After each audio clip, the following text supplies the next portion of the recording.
दोस्तों, कैसे हो आप सब? बढ़िया एकदम। नहीं सब जुकाम लग रही है। अरे जुकाम तो लगेगी, ठंड का टाइम है।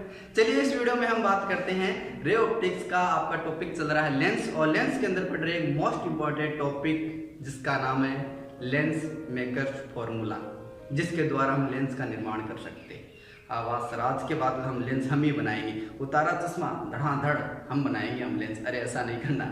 चलिए इस वीडियो में बात करेंगे, एक अच्छे तरीके से समझेंगे, डायग्राम से समझेंगे, और हर एक टर्म को स्टेप बाय स्टेप समझेंगे।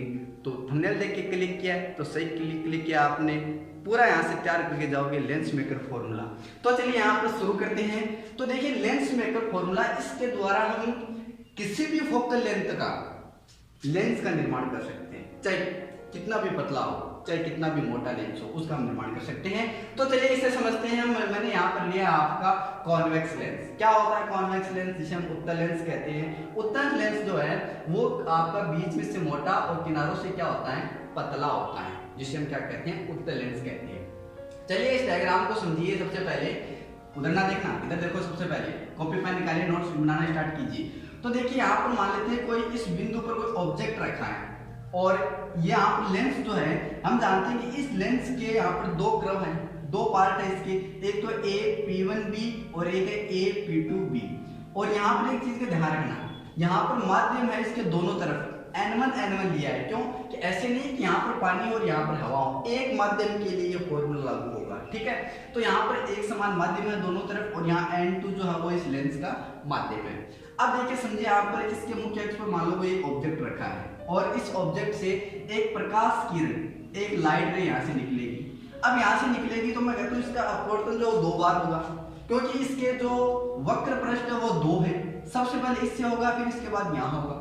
अब जैसे भी होगा वो होके यहाँ पर इसकी क्या बन जाएगी, इमेज बन जाएगी। ठीक है, अब यहाँ पर इमेज बन जाएगी। तो यहाँ से देखिए जो आपका ऑब्जेक्ट है, मान लेते हैं उस ऑब्जेक्ट की जो डिस्टेंस है वो u है। ठीक है, और एक चीज का ध्यान रखना कि किसी भी ऑब्जेक्ट की हम डिस्टेंस को कैलकुलेट करते हैं तो उसके हम ऑप्टिकल सेंटर से करते हैं, यानी प्रकाशिक बिंदु से करते हैं। जैसे इस लेंस के अंदर ये जो पॉइंट है ये ऑप्टिकल सेंटर है, जिससे प्रकाश किरण सीधी निकल जाती है। ओके, तो हमें इससे डिस्टेंस को कैलकुलेट करेंगे इस ऑप्टिकल सेंटर से। तो मान लेते हैं इस ऑब्जेक्ट की जो डिस्टेंस है वो u है, और यहाँ पर बनने वाली जो इमेज है वो उसकी डिस्टेंस जो कितनी है, v मान लेते हैं। ओके, क्लियर इतना? चलिए अब इस लेंस को तोड़ते हैं, अपना नहीं तोड़ना है चश्मे वाला। इस लेंस को तोड़ते हैं, अलग अलग वक्र जो पृष्ठ है उसको ध्यान से समझते हैं। तो देखिए यहाँ पर यदि मैं सबसे पहले फर्स्ट इसकी बात करूं तो इसके अंदर देखिए मैंने पृष्ठ लिया है A P1B जो है एक वक्र पृष्ठ ले लिया, इधर वाला लेफ्ट वाला। ओके ठीक है, अब इसके सामने यहाँ पे देखो जब ऑब्जेक्ट रखा है तो इससे एक लाइट रे निकलेगी। ठीक है, और हमें पता है कि लाइट रे निकलेगी तो यहाँ से इसका क्या हो जाएगा, थोड़ा विचलन हो जाएगा, और इसकी इमेज जो है वो यहाँ I' से बन जाएगी। ठीक है, और ये इसका क्या है, सेंटर मान लेते हैं। किसका भाई, आपका जो ये वक्र पृष्ठ वो किसका पार्ट होता है, एक कांच के खोखले गोले का भाग होता है। ठीक है, और उसका जो सेंटर है वो इसका क्या कहलाएगा, वक्रता केंद्र कहलाएगा। ठीक है, अब ये वक्रता केंद्र कहलाएगा तो हम जानते हैं कि वक्रता केंद्र यहाँ क्या लेते हैं, नॉर्मल ले लेते हैं। नॉर्मल लेने का विलंब ले लेते हैं, और हम जानते हैं कि जो प्रकाश किरण यहाँ से गुजरेगी, यहाँ से अपवर्तन होगा तो वो कहाँ से जाएगी भाई, जब कोई प्रकाश किरण विरल से सघन माध्यम से जाती है या फिर सघन से विरल में जाती है तो उसका विचलन होता है। होता कैसे है, जब विरल से सघन में जाएगी तब तो वो अभिलंब की ओर मुड़ेगी। ठीक है, तो ये थोड़ी सी इस नॉर्मल की तरफ इधर मुड़ जाएगी, इसका जो इमेज है वो I' बन जाएगा। ओके, और मान लेते हैं कि इसके ऑप्टिकल सेंटर से यहाँ मान लेते हैं कि इससे डिस्टेंस जो है वो क्या है, u है, और इसकी जो I' जो हमने इमेज बनाई है वो क्या है, इसकी डिस्टेंस v' है, और यहाँ इसकी जो वक्रता त्रिज्या है उसको क्या मान लेते हैं हम, R1 मान लेते हैं। अब देखिए यहाँ पर जो बनने वाला प्रतिबिंब है वो कैसा होगा, काल्पनिक प्रतिबिंब होगा, वास्तविक नहीं होगा। क्यों कल्पना होगी, क्यों नहीं होगी, क्योंकि यहाँ पर केवल एक वक्र पृष्ठ का इमेज बनी है। हमारे पास लेंस के अंदर कितने वक्र पृष्ठ होते हैं, 2 होती है। दूसरे द्वारा भी समझेगा। पहला समझ में आया, क्लियर हुआ, कमेंट करके बताइए। चलिए अब इसके बाद देखिए, जब यहाँ से इस पहले वक्र पृष्ठ से अपवर्तन हो रहा है तब हम प्रथम पृष्ठ A P1 के लिए अपवर्तन सूत्र लिख सकते हैं। अपवर्तन सूत्र क्या होता है? अरे अपवर्तन सूत्र नहीं पढ़ा आपने? अपवर्तन सूत्र होता है N2 क्या है, उस लेंस का माध्य।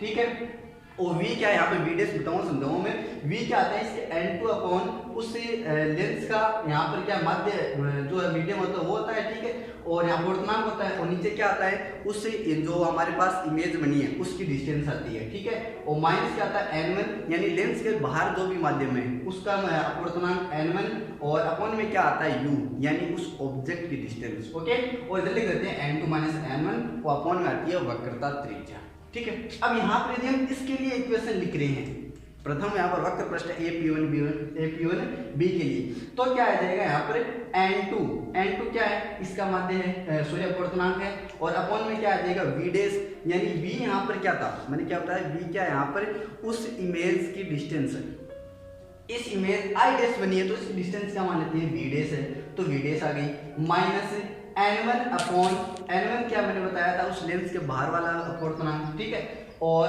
n1 अपॉन क्या आ जाएगा u, और u क्या है, उस ऑब्जेक्ट की डिस्टेंस, ठीक है। तो u आ गया, इक्वेशन क्या लिखते हैं, n2 माइनस n1, और इसकी जो वक्रता त्रिज्या है वो मानिए यानी r1 मानिए, तो क्या लिख देंगे r1, और इसे दे देंगे इक्वेशन नंबर 1। अब आपने पहले डायग्राम में जो समझा है सेम का सेम काम वही करना है दूसरे में। तो दूसरे के अंदर समझिए, यहाँ पर दूसरा वक्र पृष्ठ है a p2 और b, ठीक है।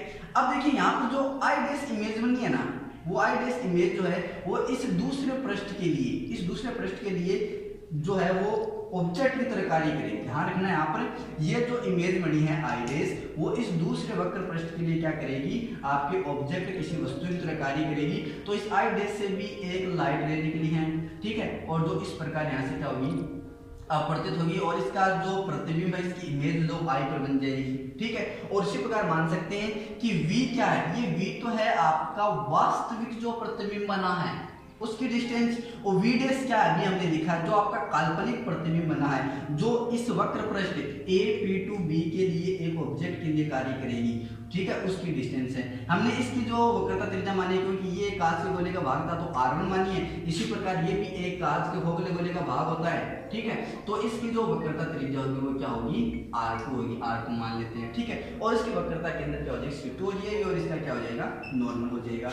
तो हम इस पृष्ठ के लिए भी यानी पुनः पृष्ठ a p2 b के लिए भी अपवर्तन सूत्र लिख सकते हैं। क्या लिख सकते हैं, n1 अपॉन v क्या है यहाँ पर, जो आपका वास्तविक प्रतिबिंब बना है उसकी distance v, minus n2 upon v dash क्या है, जो आपका काल्पनिक प्रतिबिंब बना था, और माइनस इक्वल्स क्या आ जाएगा, n1 माइनस n2, और अपॉन में क्या आ जाएगा r2 यहाँ पर क्या है, इस वाले यानी पृष्ठ a p2 और b वाले वक्र पृष्ठ की वक्रता त्रिज्या, ओके। तो ये आपको आगे इसे देते हैं इक्वेशन नंबर 2। अब क्या कर देंगे, इस इक्वेशन 1 और इक्वेशन 2 को ऐड कर देंगे, ठीक है। ऐड करेंगे तो यहाँ से देखिए क्या आ जाएगा हमारे पास n1 अपॉन v, ठीक है, ये आ जाएगा n1 अपॉन v, माइनस है n1 अपॉन u, ये कट जाएंगे, n2 upon v dash minus का और ये प्लस का, ये दोनों क्या हो गए, कैंसिल आउट हो गए। तो मैंने इतना डायरेक्ट लिख दिया है, आ रहा है कुछ समझ में, अरे गधेड़ो बताओ आ रहा है क्या समझ में, ठीक है। तो यहाँ इक्वल्स टू आ जाएगा। अब आगे देखिए n2 माइनस n1 और अपॉन क्या है r1, और ये आ जाएगा n1 minus n2 upon r2, clear इतना। चलिए अब इसके अंदर सेम टू सेम हमने ये लिख दिया है, ठीक है, इक्वल्स टू इन दोनों में कॉमन क्या आ रहा है, इन दोनों में कॉमन आ रहा है n2 माइनस n1, सर यहाँ तो n1 माइनस n2, लेकिन n2 माइनस n1 हम कॉमन लेंगे तो हम यहाँ सिंपली क्या लिख सकते हैं, प्लस में या बराबर का साइन लगा दिया, क्या मैंने बराबर का साइन दिया है यहाँ पर, माइनस का साइन आ जाएगा, ठीक है।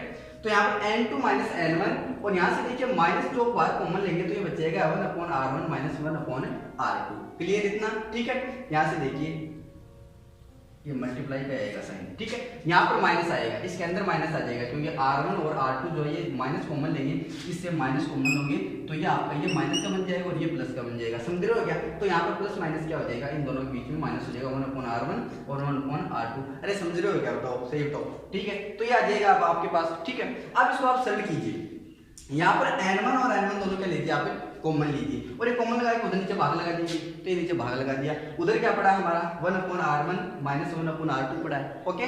तो ये पड़ा है हमारे पास। अब एक चीज देखिए n2 अपॉन n1, ठीक है, इनको अलग अलग तोड़ेंगे तो हम लिख सकते हैं n2 अपॉन n1 और माइनस n1 अपॉन n1 लिख सकते हैं क्या। तो आप n2 अपॉन n1 को क्या लिख सकते हो, n21 मत एक का दूसरे के सापेक्ष अपवर्तनांक, ठीक है। तो आप लिख सकते हो इन दोनों को, तो n21 माइनस ये दोनों कैंसिल आउट हो जाए तो क्या बचेगा, 1 बचेगा, समझ में आ रहा है क्या, 1 upon r1 minus 1 upon r2 आ जाएगा। इसे दे देंगे हम इक्वेशन नंबर 3, ठीक है, ये क्वेश्चन नंबर 3 दे देंगे। और अब देखिए एक चीज आप, यदि आपके पास बिंब जो है वो कहाँ रखा है, अनंत पर रखा हूं, बिंब अनंत पर रखा हूं, यानी आपके पास जो u डिस्टेंस है, ऑब्जेक्ट की जो डिस्टेंस है वो क्या है, अनंत है। ठीक है, अब तब क्या होगा, तब आपसे बनने वाला प्रतिबिंब कहाँ बनता है भाई, जब भी हम उत्तल और अवतल की बात करते हैं, प्रतिबिंब ऑब्जेक्ट को हम अनंत पर रखते हैं, तो उसका जो प्रतिबिंब वो कहाँ बनता है, इमेज कहाँ बनती है, उसके फोकस पर बनती है। क्या बनती है, फोकस पर बनती है। तो ये आ जाएगी v इक्वल्स टू, यानी फोकस के पर बनेगी, तो v क्या है, उस इमेज की डिस्टेंस, और v जो आपकी इमेज विंडो कहाँ बन रही है, फोकस पर बन रही है। तो मैं कह दूं कि आपकी जो इमेज की डिस्टेंस है वो फोकस दूरी के इक्वल ही है। अरे समझ रहे हो क्या आप, इधर देखो, यह आपके पास कोई लेंस है और इस लेंस से यहाँ से कोई मान लो प्रकाश किरण अनंत पर रखी है, तो इसके समांतर आई और इसे प्रकाश किरण आई, तो ये कहाँ बन रहा है, इसका प्रतिबिंब फोकस पर बन रहा है। समझ रहे हो क्या, फोकस पर बन रहा है। अब यहाँ पर फोकस पर बन रहा है, तो देखिए यहाँ पर ये इमेज बनेगी, तो इसकी डिस्टेंस क्या होगी इमेज की, हम क्या किसे लिखते हैं, v से लिखते हैं क्या, ठीक है। और यही फोकस है, फोकस दूरी क्या होती है, इसके ऑप्टिकल सेंटर O से जो डिस्टेंस है F तक की, वो क्या होती है, फोकस दूरी। तो मैं लिख दूं F और V दोनों क्या है, इक्वल है। तो यही बात लिखिए V equals two plus F, और इधर की हम दूरी क्या लेते हैं, प्लस में लेते हैं, तो आपकी फोकस दूरी भी क्या होगी, प्लस में, इधर होगी फोकस दूरी माइनस में। ठीक है, क्लियर इतना। चलिए अब यहाँ से एक चीज देखिए, जब आपके पास V equals two plus F आ गया, तो आप क्या लिख सकते हो, तो यहाँ से मान पुट करना और कुछ नहीं करना है, क्या करना है आपको, मान पुट करना है। तो ये आ जाएगा 1/f equals to n21 minus n1, ये सेम टू सेम आ जाएगा, 1/r1 माइनस 1/r2 आ जाएगा। और इसे ही कहते हैं हम लेंस मेकर का सूत्र।